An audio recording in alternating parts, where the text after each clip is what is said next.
Hello friends, मैं मनोज सिंह आपका हमारे ऑनलाइन प्लेटफॉर्म पर बहुत बहुत स्वागत करता हूं। हम लोग आज 12th क्लास का जो 3rd चैप्टर है रासायनिक बल गतिकी उसके बारे में पढ़ेंगे और स्टार्ट करते हैं आज का चैप्टर रासायनिक बल गतिकी। तीसरा चैप्टर है रासायनिक बल गतिकी।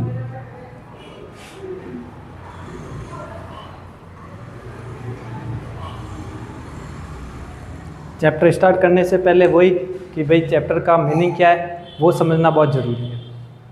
तो इसको समझने के लिए अपन एक स्टोरी से समझते हैं कि जैसे किसी गांव में कोई केमिस्ट्री पढ़ाता था बाहर, और उन्होंने बोल रखा था कि भाई मैं केमिस्ट्री बहुत अच्छे से जानता हूँ, केमिस्ट्री बहुत अच्छे से आती है।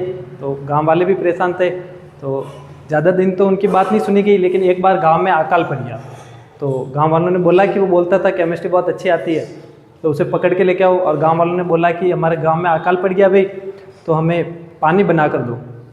तो उसके सामने, उस व्यक्ति के सामने एक बड़ी चिंता की बात थी कि भाई पानी तो बना सकता है सर, हमें इतना पता है कि H2 + O2 आपस में मिलती है तो H2O बनता है, कोई दिक्कत ही नहीं है, आराम से वाटर बना सकते हैं। तो उसने गाँव वालों का कहा कि आप एक काम करो, मैं पानी बना लूँगा लेकिन आप H2 और O2 लेके आ जाओ। तो गाँव वाले बड़े शातिर थे, उन्होंने एक सिलेंडर ऑक्सीजन का लेकर आ गए, एक सिलेंडर हाइड्रोजन का लेकर आ गए, और ये बोला लो साहब अभी इससे पानी बनाओ। तो पानी तो फिर भी बना सकते, लेकिन अब उसके सामने एक समस्या थी कि इस H2 और O2 को दोनों को जब मिक्स किया जाएगा तो रिएक्शन होगी कि नहीं होगी। तो मैं यहाँ पे लिख भी लेता हूँ। पहली समस्या ये थी कि रिएक्शन होगी कि नहीं होगी, है ना। तो रिएक्शन होगी कि नहीं होगी ये 11th क्लास का एक चैप्टर है, उसका नाम है ऊष्मागतिकी, वो बताता है। तो किसी भी रिएक्शन के होने या नहीं होने का जो हमें पता चलता है वो ऊष्मागतिकी बताता है। आपने ऊष्मागतिकी में डेल जी एक वर्ड सुन रखा होगा, गिब्स फ्री एनर्जी। यदि इसका मान नेगेटिव होता है तो रिएक्शन अपने आप स्वतः प्रक्रम हो जाता है, और अगर डेल जी का मान पॉजिटिव हो तो रिएक्शन आसानी से नहीं होती। तो किसी रिएक्शन के होने का और किसी रिएक्शन के नहीं होने का पता चलता है ऊष्मागतिकी से। ठीक है साहब, अगर ऊष्मागतिकी ने बता दिया कि आपकी रिएक्शन हो भी रही है, तो दूसरी समस्या ये है कि रिएक्शन कितनी कंप्लीट होगी। ये रिएक्शन 20% कंप्लीट हो रही है, ये रिएक्शन 40% कंप्लीट होगी, ये रिएक्शन 60% कंप्लीट होगी, या ये रिएक्शन 90% कंप्लीट होगी। क्योंकि भाई ऑक्सीजन और हाइड्रोजन का सिलेंडर है और 20% ही रिएक्शन कंप्लीट हो तो थोड़ा सा ही पानी निकलेगा। तो दूसरी चीज़ ये है कि कोई रिएक्शन कितनी कंप्लीट होती है। यह भी 11th क्लास का एक चैप्टर ही है, उसका नाम है साम्य अवस्था। साम्य अवस्था ये बताता है कि कोई रिएक्शन कितनी कंप्लीट हुई है, कितने % कंप्लीट हुई है। तो दो चीज़ें अब तक मैंने आपको बताई है कि ऊष्मागतिकी ये बताती है कि रिएक्शन हुई या नहीं हुई है, और साम्य अवस्था ये बताती है कि कोई रिएक्शन कितनी कंप्लीट हुई है, मतलब H2 और O2 को जोड़ा तो कितने % पानी बना। ठीक है साहब, अगर साम्य अवस्था ने हमें ये बता दिया कि ये रिएक्शन लगभग 60% या 80% तक कंप्लीट हो जाएगी तो कोई बात नहीं है, ऑक्सीजन और हाइड्रोजन को जोड़ रहे रिएक्शन हो भी रही है और 80% तक कंप्लीट भी हो जाएगी। अब तीसरा सवाल ये है कि ये रिएक्शन कब तक कंप्लीट होगी। क्या पानी एक दिन में बन जाएगा, क्या पानी एक महीने में बनेगा, या पानी 1 साल तक बनेगा। अब कोई रिएक्शन कब तक कंप्लीट होगी, मैं यहाँ पे लिखता हूँ, कब तक कोई रिएक्शन कितनी देर में पूर्ण होगी, इसके बारे में जो चीज़ बताती है वो बताती है रासायनिक बल गतिकी। मैं फिर से बोलता हूँ, केमिकल काइनेटिक हमें बताता है कि कोई रिएक्शन कब कंप्लीट होगी, उस रिएक्शन की स्पीड कितनी है, वो रिएक्शन कितनी देर में कंप्लीट होगी। और इसके साथ ही अगर ये रिएक्शन कंप्लीट हो रही है भाई 1 साल में, तो अभी समस्या भाई 1 साल में कोई रिएक्शन कंप्लीट होगी तो उसे अपन को कम करना है, तो अपन को ये पता होना चाहिए कि इस रिएक्शन को हम कम कैसे कर सकते हैं। तो जो चौथी चीज़ है वो हमें ये पता रहना चाहिए कि अभिक्रिया का जो वेग है उसको कौन कौन से कारक प्रभावित कर रहे हैं। अभिक्रिया के वेग को प्रभावित करने वाले कारकों के बारे में भी हमें थोड़ा थोड़ा आइडिया रहना चाहिए। और एक लास्ट जो छठी चीज़ है वो है अभिक्रिया की क्रियाविधि। अभिक्रिया की क्रियाविधि भी हमें आनी चाहिए, तभी हम अभिक्रिया को फास्ट या स्लो कर सकते हैं। तो एक बार मैं मेरी बातों को वापस दोहराता हूँ कि उष्मागतिकी हमें ये बताती है कि कोई रिएक्शन होगी या नहीं होगी, साम्य अवस्था हमें ये बताती है कि कोई रिएक्शन कितनी कंप्लीट होगी, वो 20% होगी, वो 40% होगी कि 60% होगी। लेकिन कोई अभिक्रिया, किसी अभिक्रिया का वेग कितना है, किसी अभिक्रिया की स्पीड कितनी है, अभिक्रिया के वेग को प्रभावित करने वाले कारक कौन से हैं और उस अभिक्रिया की क्रियाविधि क्या है, इन तीनों का अध्ययन हम रसायन विज्ञान की जिस ब्रांच में करते हैं उसे बोला जाता है रासायनिक बलगतिकी। तो अब आपको रासायनिक बलगतिकी थोड़ा थोड़ा समझ में आने लगा होगा कि हाँ सर रासायनिक बलगतिकी क्या होता है। तो एक बार मैं वापस अपनी बातों को दोहराता हूँ कि उष्मागतिकी ये बता देगी भाई रिएक्शन हो रही है कि नहीं हो रही है, साम्य अवस्था भी हमें ये बता देगी कि कितनी देर बाद रिएक्शन, कितनी कंप्लीट रिएक्शन हुई है। लेकिन उष्मा जो केमिकल काइनेटिक है, रासायनिक बलगतिकी है, वो हमें ये बता देगी कि उस अभिक्रिया का वेग क्या है, मतलब स्पीड क्या है, वो कितनी देर में कंप्लीट होगी और उस अभिक्रिया के वेग को प्रभावित करने वाले कारक कौन से हैं और अभिक्रिया की क्रियाविधि क्या है। तो रासायनिक बलगतिकी में परिभाषा बताता हूँ कि रसायन विज्ञान की वह शाखा जिसमें अभिक्रिया के वेग को प्रभावित करने वाले कारक और अभिक्रिया की क्रियाविधि का अध्ययन किया जाता है, रासायनिक बलगतिकी कहलाती है। एक बार वापस सुनना, रसायन विज्ञान की वह शाखा जिसमें अभिक्रिया के वेग को प्रभावित करने वाले कारक और अभिक्रिया की क्रियाविधि का अध्ययन विज्ञान की जिस शाखा में किया जाता है उसे बोलते हैं रासायनिक बलगतिकी। ठीक है सर, बार बार एक शब्द आ रहा है अभिक्रिया का वेग। तो अभिक्रिया का वेग होता क्या है वो भी अपन जान लेते हैं। अभिक्रिया का वेग क्या होता है, मैं टॉपिक नया स्टार्ट कर रहा हूँ, अभिक्रिया का वेग।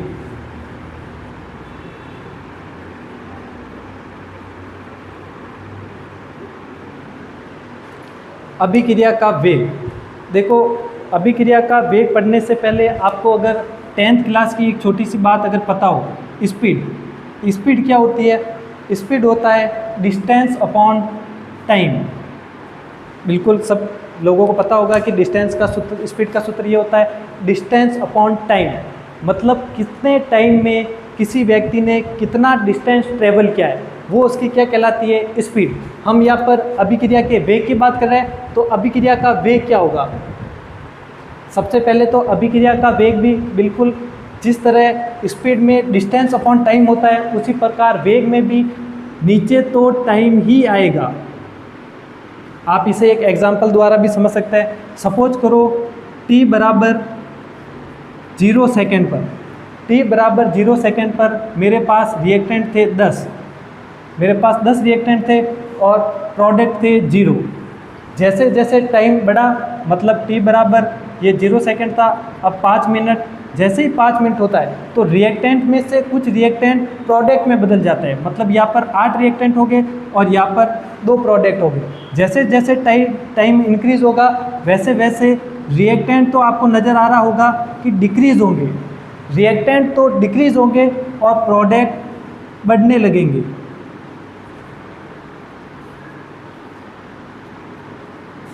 आपको पता भी चल रहा होगा कि सर टाइम के साथ तो रिएक्टेंट हमेशा डिक्रीज होता है, मतलब कम होता है, और प्रोडक्ट इंक्रीज होता है। तो वापस ध्यान से सुनो, मैंने कहा स्पीड डिस्टेंस अपॉन ट्रेवल है, उसी प्रकार वेग भी है। वेग का मतलब होता है नीचे तो टाइम आता है, लेकिन वेग में ना तो डिस्टेंस होता है ना ही कुछ होता है, उसमें एक चीज़ होती है, उसमें रिएक्टेंट और प्रोडक्ट की कंसंट्रेशन बदलती है। तो मैं ऊपर लिखता हूँ अभिकारक व उत्पाद की सांद्रता में परिवर्तन।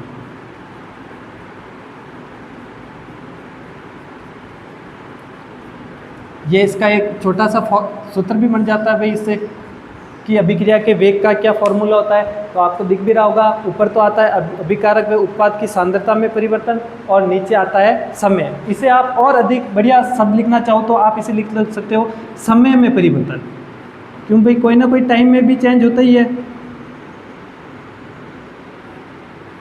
ठीक है सर, हमें पता चला वेग अभिकारक व उत्पाद की सांद्रता में परिवर्तन है और नीचे समय में परिवर्तन है। इस रेट को इतना बड़ा लंबा चौड़ा सूत्र याद ना रखकर मैं इसे थोड़ा सा समराइज करूंगा। इस वेग को बोलते हैं आर, कैपिटल आर से मैं इसे रिप्रेजेंट कर रहा हूँ।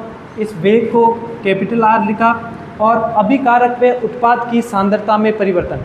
जब भी परिवर्तन की बात आती है तो एक वर्ड यूज में लेते हैं, वो लेते हैं डी। और सांद्रता को हमेशा आपको पता होगा एक बड़े वाले कोष्टक में लिखते हैं और इसके अंदर लिखा C, मतलब अभिकारक व उत्पाद की सांद्रता में परिवर्तन, और नीचे आएगा परिवर्तन, नीचे भी आ रहा है मतलब D यहाँ पे भी आएगा, और परिवर्तन किस में है अभी, समय में, तो नीचे आ गया T। तो इसका एक अच्छा सा फॉर्मूला बनता है R बराबर dC/dt। अब ध्यान देने बात ये है कि ये केवल dC/dt नहीं होता, इसके आगे या तो प्लस लगा रहता है या माइनस लगा रहता है। अब आप सोच रहे होंगे कि सर ये प्लस क्या है ये माइनस क्या है, तो इस वाले उदाहरण पर वापस आओ। मैंने कहा था रिएक्टेंट हमेशा टाइम के साथ डिक्रीज होता है और प्रोडक्ट हमेशा टाइम के साथ इंक्रीज होता है। इसका मतलब रिएक्टेंट की मात्रा में तो कमी होती है और प्रोडक्ट की मात्रा में वृद्धि होती है, यानी कि जो रिएक्टेंट है उसके आगे तो कमी को मैं माइनस से रिप्रेजेंट करूँगा। मैं कह रहा था कि या तो इसके आगे माइनस आता है या इसके आगे क्या आता है, प्लस। ये माइनस और कुछ नहीं, बस इतनी सी बात ही दर्शा रहा है कि जो रिएक्टेंट है उसकी कंसंट्रेशन में समय के साथ कमी आती है। तो मैं लिख भी लेता हूँ, जो अभिकारक है उसकी सांद्रता में कमी को दर्शाता है ये माइनस, और ये प्लस उत्पाद की जो सांद्रता है उसमें वृद्धि को दर्शाता है।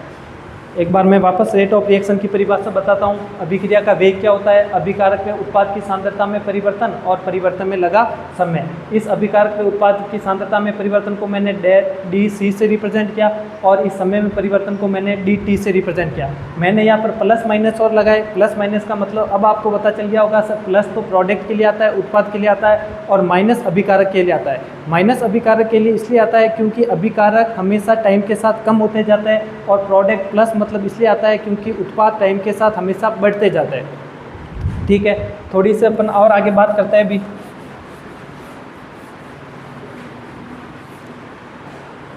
चलो जी, मैं आपको एक चीज़ और बता रहा था, वो है अभिक्रिया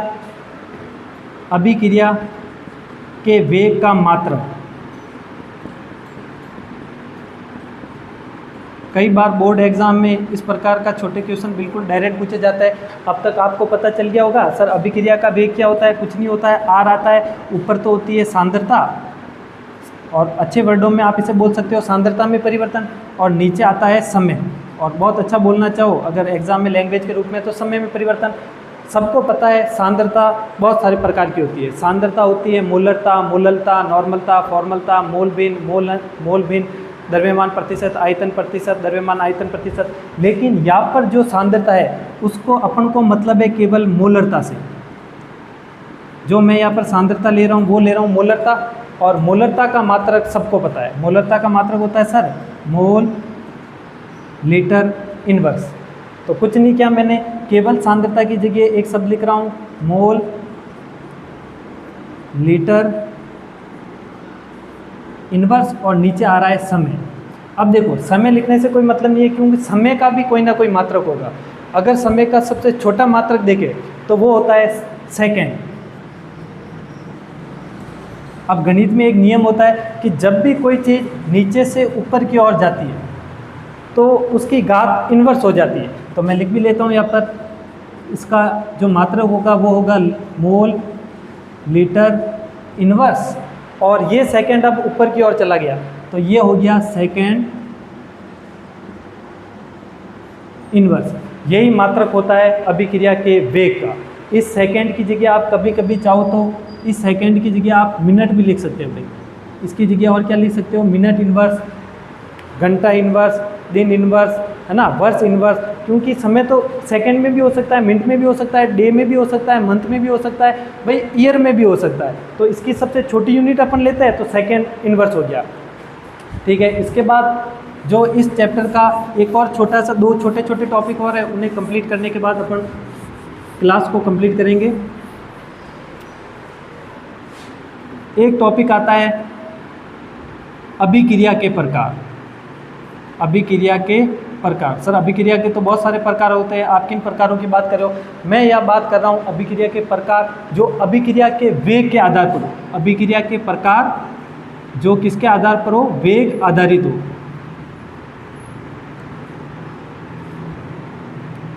तो वेग आधारित अभिक्रिया कैसे हो सकती है फिर? अब तक आपको एक चीज़ का पता चला होगा कि अभिक्रिया का वेग और कुछ नहीं है, एक अभिक्रिया की स्पीड ही है। मतलब कोई रिएक्शन कितनी देर में कंप्लीट होती है, इसी चीज़ को अपन बोलते हैं अभिक्रिया का वेग। इस अभिक्रिया के स्पीड के आधार पर अभिक्रिया को 3 प्रकार से बांटा गया है। एक रिएक्शन होगी जो बहुत धीरे धीरे होगी, जैसे आपने देख भी रखा होगा लोहे का संसारण ना तो 1 दिन में होता है ना 2 दिन में होता है, उसे कंप्लीट होने के लिए कम से कम 4, 5, 3 वर्ष लगते भी। तो मैं बता रहा था एक रिएक्शन वो होगी जो बहुत धीमे धीमे होगी, जैसे लोहे का संसारण। इन अभिक्रियाओं को कहेंगे अति मंद अभिक्रिया। दूसरी रिएक्शन वो होगी जो बहुत फास्ट होगी, यानी कि हमने रिएक्टेंट को डाला नहीं कि हमारे प्रोडक्ट बने नहीं, मतलब ऐसी अभिक्रिया जिसमें पीपीटी बनने लग जाए।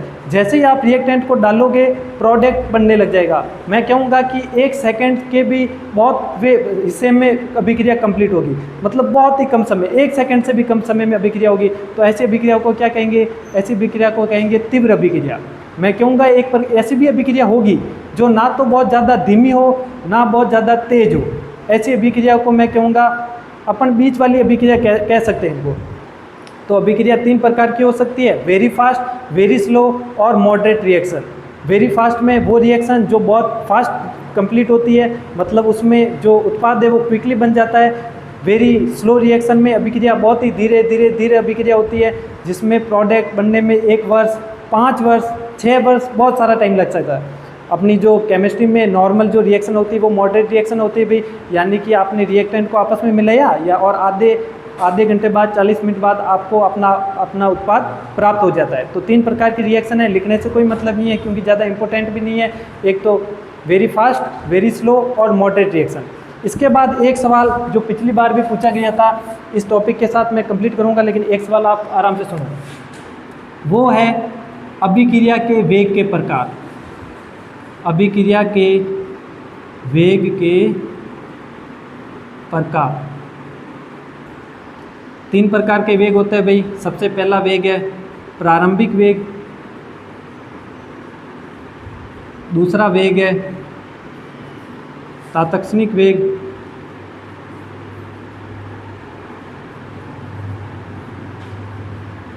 और तीसरे वेग का नाम है औसत वेग।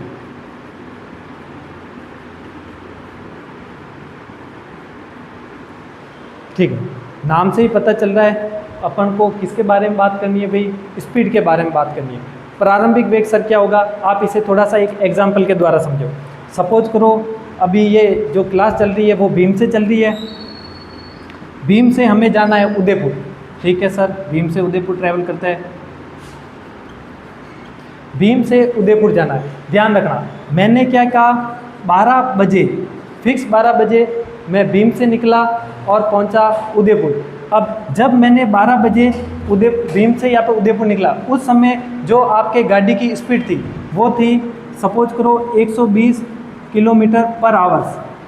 थोड़ी देर बाद यानी 12:15 तक ये स्पीड होगी 140 किलोमीटर पर आवर्स। बहुत बढ़िया गाड़ी होगी तभी इतनी स्पीड हो रही है।